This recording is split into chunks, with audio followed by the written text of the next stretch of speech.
Tom from JCB. Hello. Hello. Welcome. Just come off the stage at the Microlise conference. Very impressive stuff. Learnt a lot, I think, myself watching that.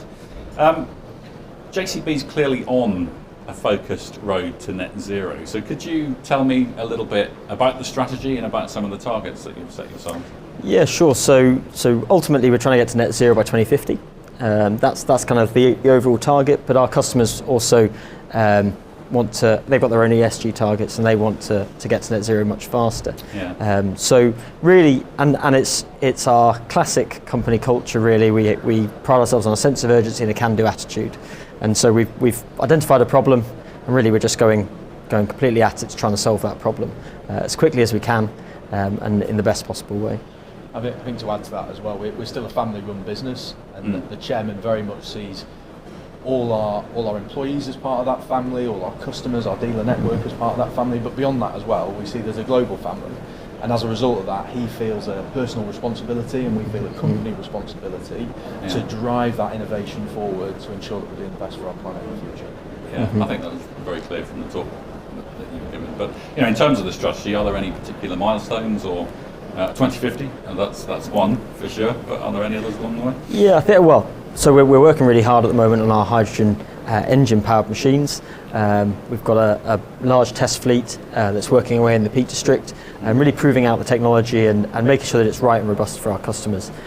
So we're kind of in the midst of that at the moment, and at some point in the next year or so, those machines will then be going out to customers, and that will be a big milestone. Really, is really proving how these machines can work in the field.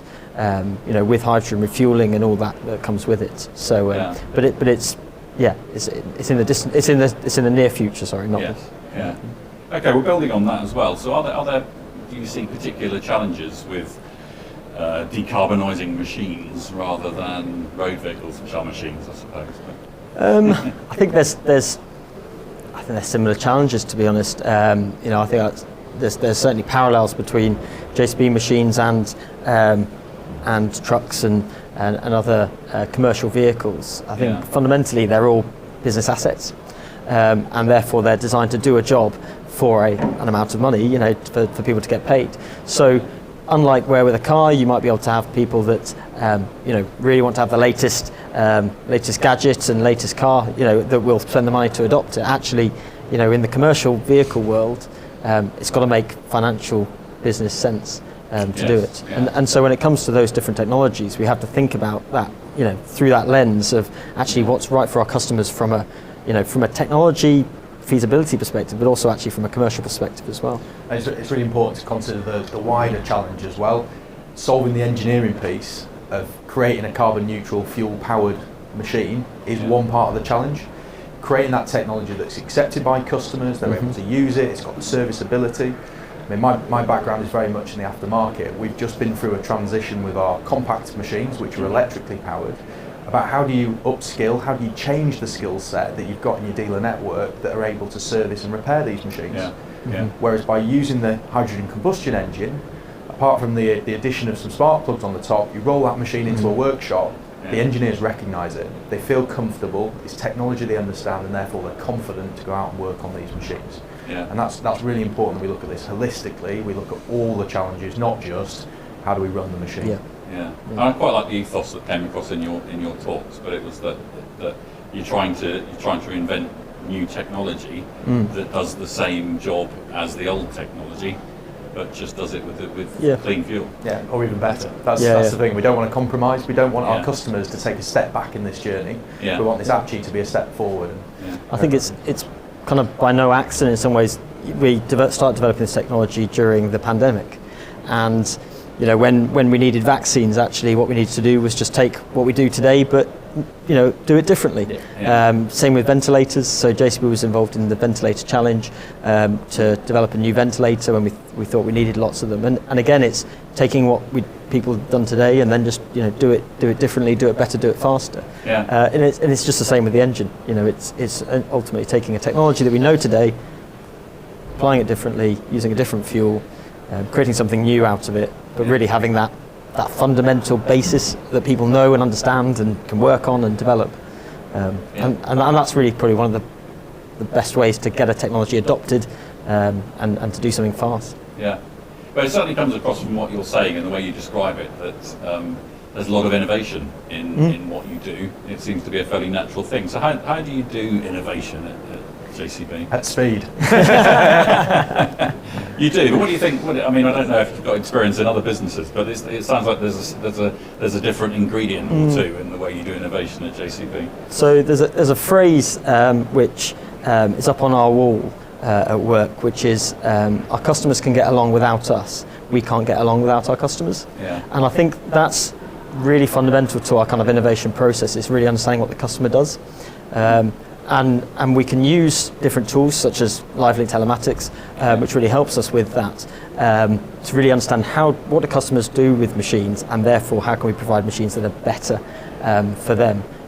We always say innovation's a process. It's not sort of this magic thing, and that's locked away. Actually, it's just getting to understand, what do customers really need from your product? How can you deliver it better, cheaper?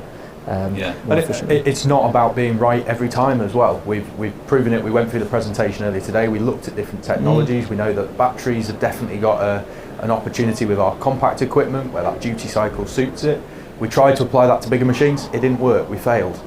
We tried to then look at hydrogen fuel cells. We made it work. We definitely made that work. But it again didn't satisfy what the customer need was. So that innovation process is about trying things. Yeah. It's about failing fast and understanding how you really get that as close to the customer as possible when you do succeed.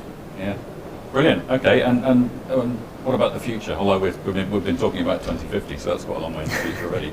But what's the future for JCB? How's it looking? I think speaking from my perspective, it's becoming more and more prominent for me that it's going to be less about the piece of metal.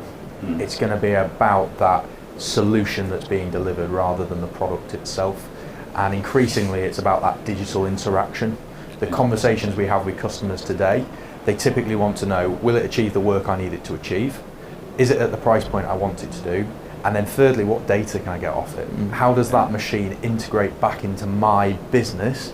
And how can that data be used to improve, help me make better decisions, data-driven decisions, and grow my business sustainably?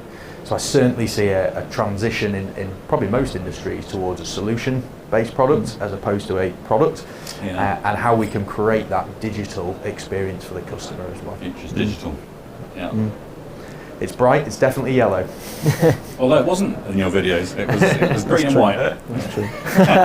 Do you think they'll be yellow eventually? The hydrogen. So yes, in short, they will be yellow eventually. We get a lot of requests from customers say they love the new colour scheme, and we say no, eventually they will be yellow, maybe with hints of green. You don't see many farmers with white cars. Let's put it that way. So I don't think they see the dirty environment. Something that is interesting about that point actually is if we'd painted that yellow, it wouldn't be very exciting. Nobody would think anything different of it because actually it performs the same, it looks the same, sounds the same. That's kind of the point. That's kind of the point. Isn't it, so maybe that works. Okay, fantastic. Look, Tom Whittaker and Tom Beamish from JCB. Thank you very much. Thank you.